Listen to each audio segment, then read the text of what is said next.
have to pay tax, we have to pay VAT. এটা যেন আমাদের উপর বার্ডেন না হয়ে যায়। গ্যাসের কারণে আমাদের প্রোডাক্টিভিটি হ্যাম্পার হচ্ছে, ইজ অফ বিজনেসটাকে নিশ্চিত করতে হবে।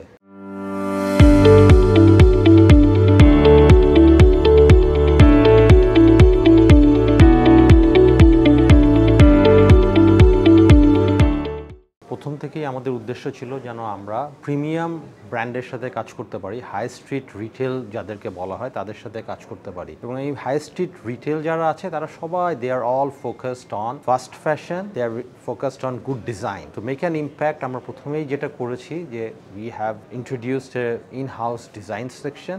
আমরা পুরো গ্লোবাল স্পেশালি ইউরোপ এবং আমেরিকার ফ্যাশন মার্কেটটা নিয়ে রিসার্চ করি এবং every year we make couple of presentations. বছরে অ্যাটলিস্ট 3 থেকে 4টা ডিজাইন আমরা তৈরি করি এবং we try to sell those designs. আমাদের নতুন ফ্যাব্রিক ট্রেন্ড, নতুন ওয়াশ আইডিয়াস, এগুলো আমরা আমাদের বায়ারদের কাছে পিচ করি। So that gives confidence on our buyers that we are able to do nice fashion, good fashion which are sellable in Western markets. I think this is one of the reason that we have made good progress over the years. Tax, tariff, VAT এগুলো কিন্তু একটা দেশের উন্নতির জন্য খুবই দরকারি একটা জিনিস। আমাদের প্রত্যেক নাগরিকের দায়িত্ব আছে, we have to pay tax, we have to pay VAT. এটা যেন আমাদের উপর বার্ডেন না হয়ে যায়, আমাদের উপরে বোঝা না হয়ে যায়। একটা এন্টারপ্রেনার বা একটা বিজনেসম্যানের গ্রোথের জন্য ট্যাক্স এবং ভ্যাটটা যদি বার্ডেন না হয়ে যায়, যেমন আমি খুব সিম্পলি বলতে পারি যে আমাদের আরএনজি বিজনেসের we have to pay tax on our FOB turnover, whether we are making profit or we are not making profit. একটা ফ্যাক্টরি যদি প্রফিট না করে তারপরেও সে ট্যাক্স দিচ্ছে, which is a burden for them. এবং আমি মনে করি যে এবং ট্যাক্স এবং ভ্যাট এগুলো যদি সহজ করা যায় তাহলে সরকার আরও বেশি ট্যাক্স ভ্যাট পাবে। আমার হাতে যে গার্মেন্টসটা দেখতে পাচ্ছেন, ইটস এ ওয়াশ ডেনিম। এই ওয়াশ ডেনিমটা করার জন্য এটা আমাদেরকে একটা ওয়াশিং ইউনিটে পাঠাইতে হয়েছে, যেখানে ওয়াশিং ইউনিটের মূল চালিকা শক্তি হলো গ্যাস। বয়লার দিয়ে আমাদেরকে স্টিম তৈরি করতে হয়, আমাদের ড্রায়ারগুলোকে চালাইতে হয়। আপনি বুঝতেই পারতেছেন গ্যাস ইজ এনার্জি। এখন আমাদের দেশে যে এনার্জি ক্রাইসিস, সেই কারণে আমাদের ওয়াশিং ফ্যাক্টরি, ওয়াশিং ইউনিটগুলোকে আমরা চালাতে হিমশিম খাচ্ছি। গ্যাসের কারণে আমাদের প্রোডাক্টিভিটি হ্যাম্পার হচ্ছে, গ্যাসের কারণে আমাদের ডেলিভারি ডেট মিস হচ্ছে, আমাদেরকে বায়ারকে ডিসকাউন্ট দিতে হচ্ছে, আমাদেরকে এয়ার ফ্রেট পে করতে হচ্ছে, which is a big loss for the companies. So আমাদের জন্য energy is very much required. Same with knit garment factories, same with the textile mills. Energy efficiency and energy availability is very much required. এবং আমাদের বায়াররাও যখন আমাদের কাছে আসে তারা কিন্তু আমাদেরকে এই কোশ্চেনটা করে, তোমাদের এনার্জি সিকিউরিটির কি অবস্থা, তোমাদের দেশে কি এনার্জি অ্যাভেলেবিলিটি আছে কি না। For business growth energy is one of the most important factor. আমাদের ফোরামের ম্যানিফেস্টোর one of the major component is বা one of the major agenda is small and medium এন্টারপ্রেনার্সদেরকে প্রমোট করা। আপনারা জানেন পৃথিবীর যে কোনো দেশেই আমরা এখন দেখতে পাচ্ছি যে স্টার্ট আপ, এসএমই, তাদের জন্য একটা স্পেশাল পলিসি থাকে।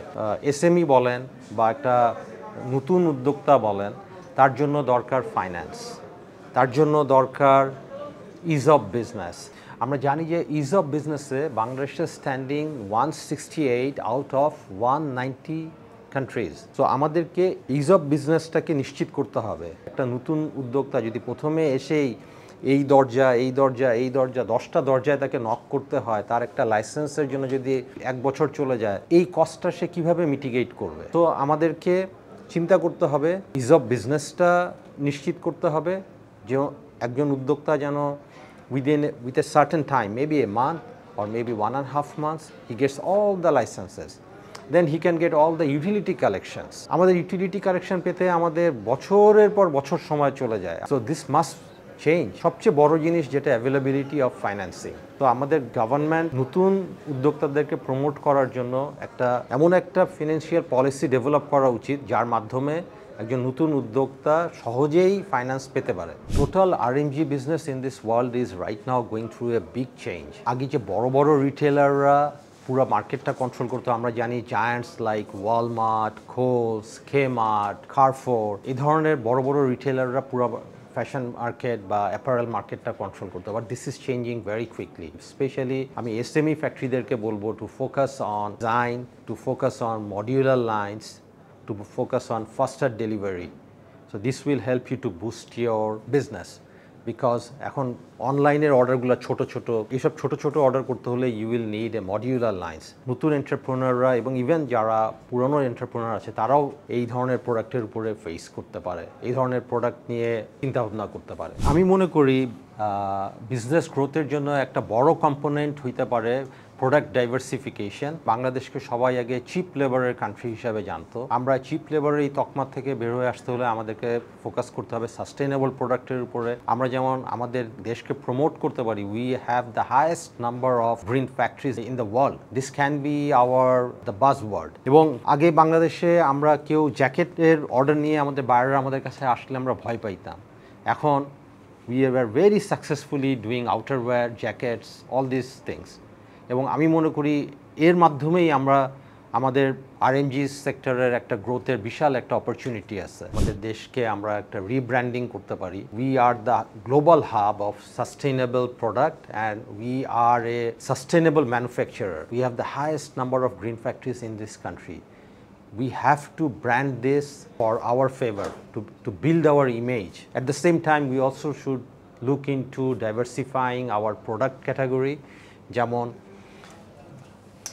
we can easily look for leather items. We can make garments which were not made traditionally in Bangladesh, outerwear. So diversifying our product with man-made fiber items, this can really boost our